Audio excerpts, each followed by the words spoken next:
김학의 전 법무부 차관의 한밤중 출국 시도와 관련해서 법무부가 지금 후폭풍을 맞고 있습니다. 김 전 차관이 출국하려고 하기 전에 법무부 직원이 출국 금지 여부를 확인했다고 하는데 왜 그랬을까요? 김학의 전 법무부 차관의 내부자들이 아직도 검찰에 여전히 남아있는 걸까요? 지난 3월 18일 오후에 문재인 대통령이 조직의 명운을 걸고 철저히 수사하라고 진상규명을 지시하지요. 그리고 그 다음날 오전 9시에 출국 금지 여부를 조회한 사실이 드러났습니다. 그리고 22일에도 또 검증을 했는데 조회를 했는데 이 사실이 드러났어요. 그런데 이제 문제는 김학의 전 차관이 한 매체와 인터뷰에서 내가 나가는 것도 가능한지 미리 확인을 했다. 그런 다음에 공항에 간 거다라고 얘기했기 때문에 아니 이 출국 금지가 돼 있는지 여부는 아무나 함부로 확인할 수 없는 건데 어떻게 그걸 확인을 했을까? 누가 해준 걸까? 그 부분을 가지고 지금 감찰에 들어간 겁니다.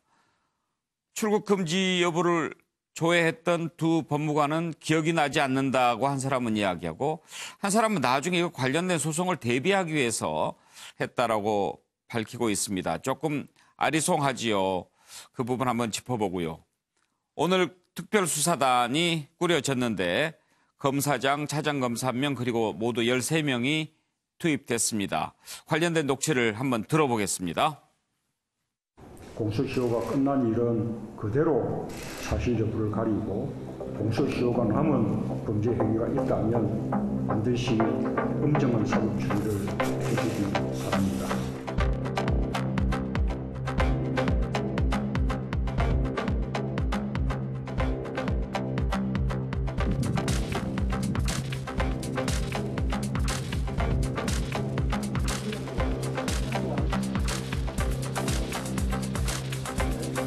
동시에 드러나는 범죄 사실에 대하여는 신속하게 수사로 전환하여 검찰이 수사에 착수하게 할 계획입니다.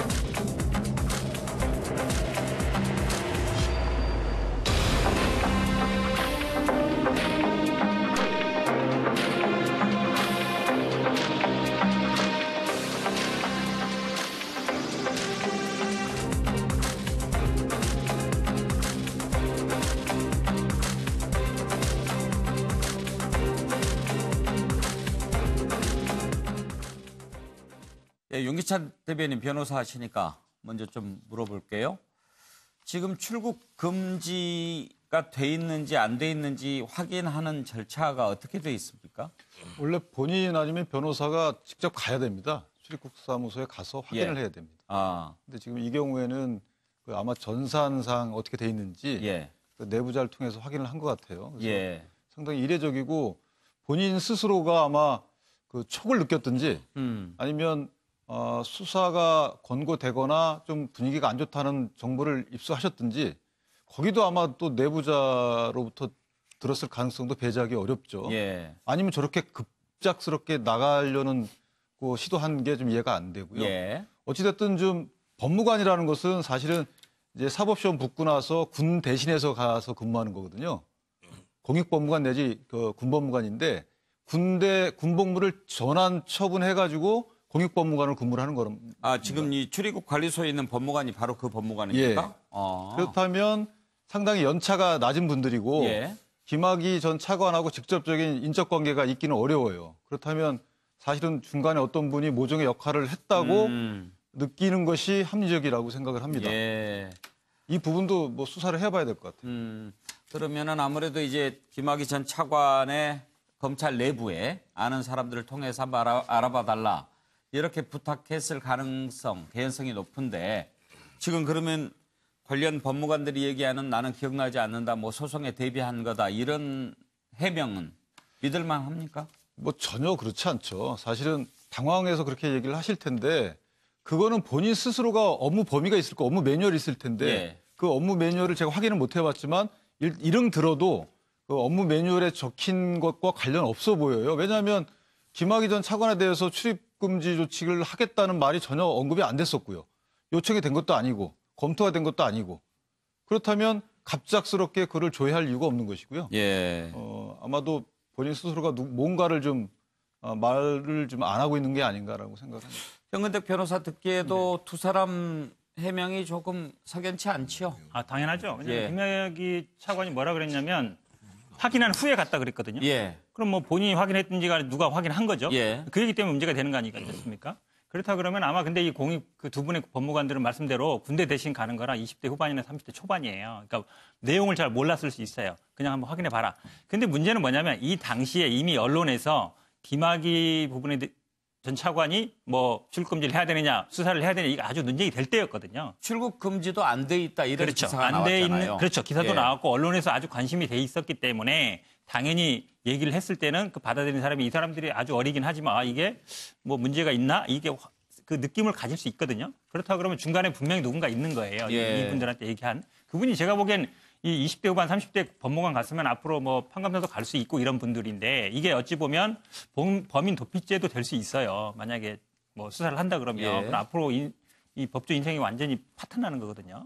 그리고 본다 그러면 중간에 이거를 지시하거나 하신 분이 좀 솔직하게 나오시는 게 좋다. 그리고 예. 이분들한테는 좀 면죄부를 주는 게 맞지 않냐. 실제로 제가 보기에 그냥 모르고 했을 수도 있거든요. 말 그대로. 예. 소속이 필요하니까 한번 알아봐라. 이렇게 얘기하고 했을 수도 있어요. 그래서 저는 어린 두 공익 법무관한테 책임을 다 떠넘기는 건 좀 옳지 않다. 그 중간에 책임 있는 분이 아마 저는 직접 고백하는 게 낫다라고 봅니다.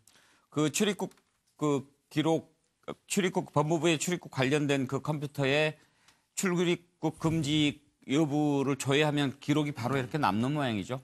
기본적으로요. 예전에 로고 기록이라 해서 전과 조회든 아니면 이게 아이디는 있을 겁니다. 아마 예. 전과는 아마 그 관련된 사람들 들어가는데 조회한 게 이제 기록이 다 남습니다. 예. 주민번호라든지 아니면 뭐 우리 예전에는 이제 그 건강보험 관리 심평 뭐 이런 건강보험 조회만 해도 이제는 다 남습니다. 로고 기록 남기 때문에 예전같이 함부로 조회가 안 되거든요. 아마 이분들도 이런까지 생각을 못했을 것 같아요. 예.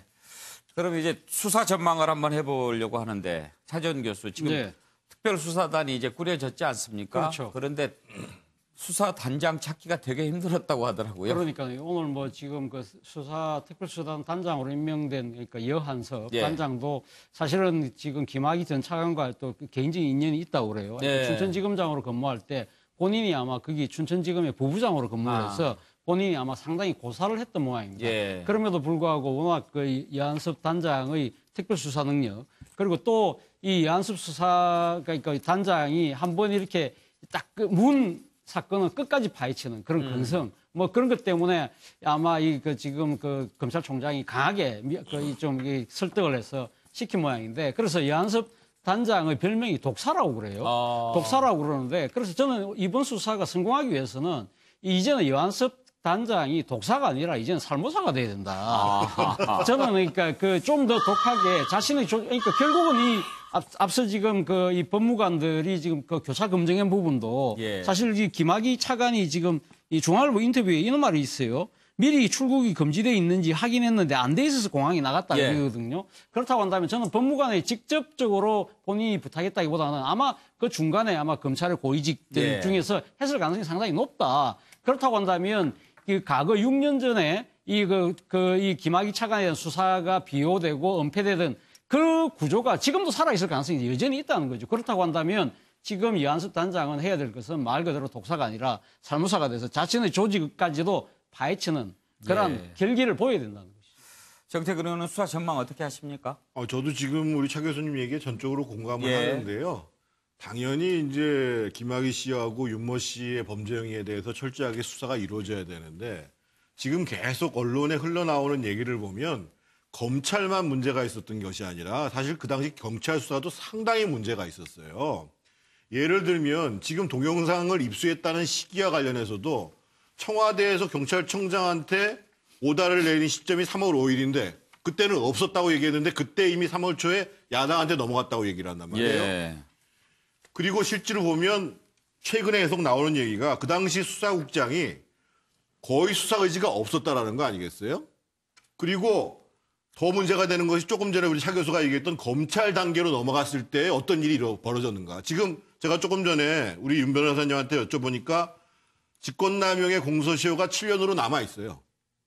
그렇기 때문에 두 사람의 원래 범죄에 더해서 과연 수사 지휘를 왜 안 했는지. 예를 들면 지금 그 당시에 뇌물 관련해서는 경찰에서 전혀 수사를 안 했다는 겁니다. 계좌 추적도 안 했고요. 그걸 또 알고도 검찰에서 가만히 있었다는 거예요. 예.